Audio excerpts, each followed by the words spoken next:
자, 여러분들 자습서 107페이지 한번 보도록 하겠습니다.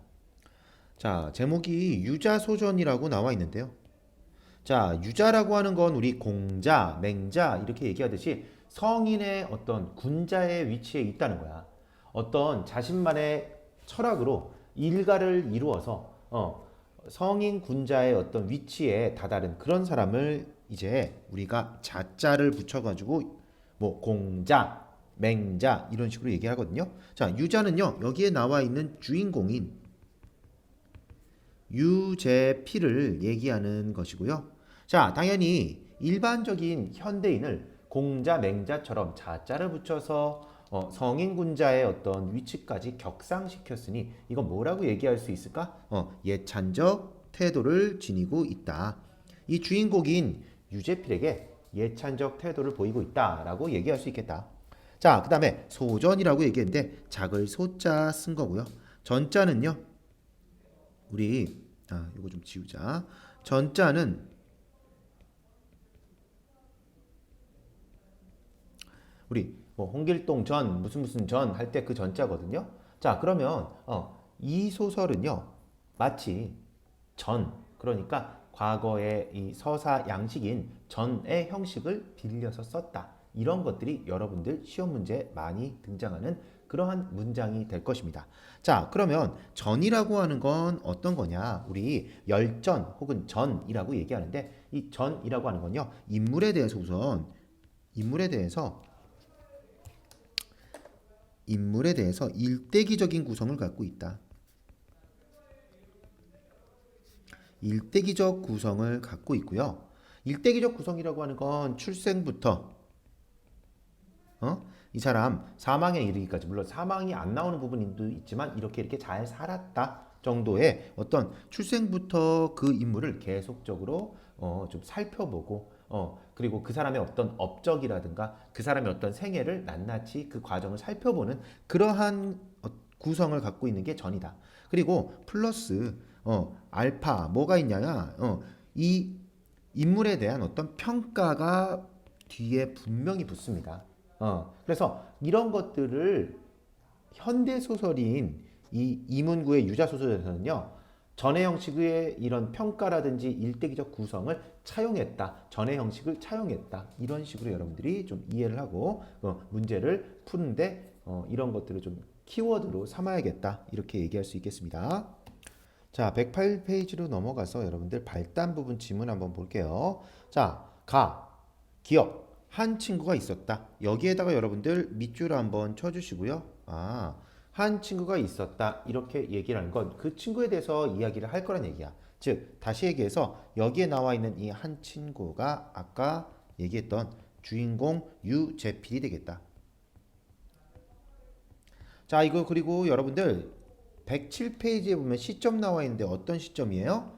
1인칭 관찰자 시점이다. 자, 나라고 하는 인물이 등장하지만 이 인물이 주된 인물, 주동 인물, 주인공이 아니고 주인공은 누구다? 유재필이다. 이 사람을 우리가 여기 그 나라고 하는 서술자가 예찬적 태도로 보고 있기 때문에 굉장히 이 친구에 대해서 긍정적인 면모를 많이 보고 있기 때문에 어떻게 얘기했다? 유자라고 성인 군자처럼 취급을 했다. 요 정도 여러분들 알아두시고요. 자, 여기 나에 나와 있는 부분은요. 어려운 단어들 몇 개 좀 알아둬야겠다. 비색이라든지 숙성이라든지 노성이라든지 뭐 총기, 숫기 이런 단어들, 별중맞고 이런 단어들. 요런 좀 이게 아무래도 시대적인 상황도 있고 우리가 지금 쓰이는 많이 쓰는 말보다 한자 말이 좀 많이 나오기 때문에 이런 한자로 된 말들 좀 잘 알아두셔야겠고요. 자, 이 나달락은 어떤 얘기하냐면 유자의 생애와 아이고 자, 유자의 생애와 그리고 그에 대한 평가가 얘기가 나온다. 그래서 어떤 성격을 띠고 있다? 일대기적이다. 일대기적이다라고 하는 것들 위에다가 한번 써주세요. 자, 그리고 이 다달락에 나와 있는 요 내용 한번 밑줄 쳐봅시다. 그의 생애는 풀밭에서 뚜렷하고 쑥밭에서 우뚝하였다. 자, 이 내용은 무슨 얘기냐면, 비슷한 풀들, 납작한 쑥들 사이에서 돋보이고 있었다. 자, 그러면 무리 중에 이렇게 돋보이는 사람을 우리가 한자성어로 얘기한다면 뭐라고 얘기할 수 있을까? 군계일학이다. 그리고 또 굉장히 똑똑하고 뛰어난 사람 백미다 이렇게 얘기하는 경향이 있습니다. 뭐 백미는요 작품에도 얘기하는 경향이 좀 있습니다. 옛날에 굉장히 뛰어난 학문적인 어떤 그 성취를 했던 사람이 있었는데 그 눈썹 끝이 흰색이었대. 그래서 백미라고 한다. 군계일학은 닭 중에서 한 마리의 학이다. 군계일학 닭 중에서 한 마리의 학이다 라는 뜻이고요. 무리 중에서 뛰어난 사람을 얘기할 때 군계일학, 백미라고 얘기합니다. 그거 알아두시고요. 유자의 성품이 어땠다라고 한다면요. 이 사람은요. 성품이 곱고 굳은 위에 몸소 겪은 바와 힘써 널리 보고 애써 들은 것을 더해서 어때? 주견이 있고 갈피 있는 태도를 흐트리지 아니하였다. 이렇게 얘기하고 있습니다. 유자의 성품에 대해서 어떤 태도 보이고 있다? 예찬적 태도 보이고 있다. 자, 그래서 유자가 좋아하는 사람, 유자가 싫어하는 사람, 특히나 싫어하는 사람에 대해서 얘기하고 있는데요. 그거 세 가지는 여러분들 밑줄 쳐보자. 자, 첫 번째, 주변 머리 없이 기대거나 자발머리 없이 나대어서 남을 괴롭히거나 눕기치는 자. 그 다음에 분수 없이 남을 제끼거나 밟고 일어서서 섣불리 무엇인 척하고 으스대는 자. 그 다음에 세 번째로 어쩐지 떳떳지 못하게 주눅들어서 좌우 눈치에 딱 부러지게 흑백을 하지 못하는 자.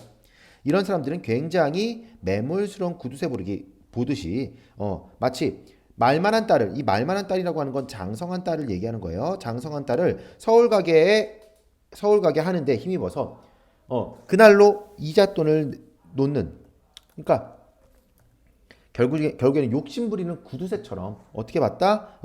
가래침을 멀리 뱉기에 이력이 났다. 굉장히 배간시했다. 이런 표현도 좀 알아두자. 배간시라고 하는 건 흘겨본다는 얘기야. 째려본다는 얘기야.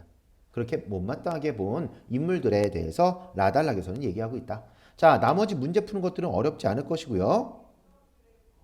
자, 몇 페이지로 가냐면 110페이지로 가보도록 하겠습니다. 자, 그의 댐댐이는 물론 그것뿐만이 전부가 아니었대요. 체치는 그윽하고 체온은 따뜻하며 체질이 묵중한 사내였다. 이렇게 나오는데, 자, 여기 부분에서 특히 중요한 건 그래, 여기 자라고 하는 요 전미사를 붙여서 유제필이라는 사람을 예찬적인 태도로 보고 있다. 예찬적 태도다. 요거 여러분들 좀 중요하게 알아두시고요. 여기에 나오는 특립 독행이라든지 선우 후락이라든지 아니면 여기에 이 식구 같은 것들도 잘 알아두시고요. 자, 밑에 부분 보시면 중략 부분 줄거리 이렇게 돼 있는데, 유자는 특유의 부침성과 눈썰미로 학교의 명물이었대. 그리고 당사 주책을 읽은 덕분에 군에서 입대해서도 도사라고 애칭을 얻고 편하게 지낸대. 그러다가 재벌 그룹 총수의 운전사가 된다. 이렇게까지 나와 있습니다.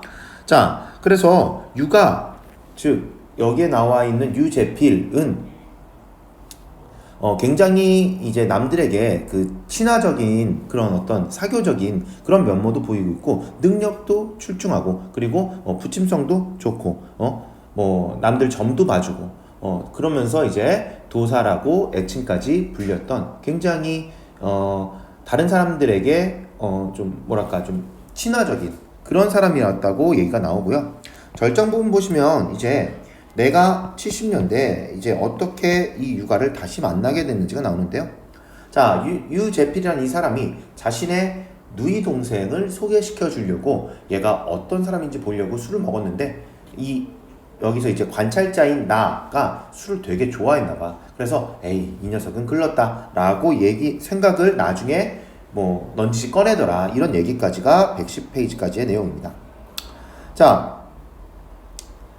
여기 부분 보시면 이제 112페이지부터는 선생님이 그 세연이하고 진도를 안 나갔는데, 뒤에 보시면 뭐 이제 그 아까 얘기했던 재벌 총수집에 운전사로 있으면서 재벌 총수집에서 굉장히 비싼 잉어를 사온 거야. 그런데 무식하게도 그 연못에 시멘트 같은 것들을 쫙 깔아놓고 도끼가 빠지지 않았는데도 불구하고 그 연못에다가 잉어를 넣은 거지. 그러니까 금방 죽어버렸지. 근데 그것을 비싼 잉어라고 또 유제필은 그걸 또 끓여다가 매운탕을 끓여 먹는 거야. 그래서 벌어지는 에피소드들이 있다 정도로 알아두시고 문제는 쫙 한번 풀어보시고요. 선생님이 다시 한번 이건 설명해 드리도록 할게요.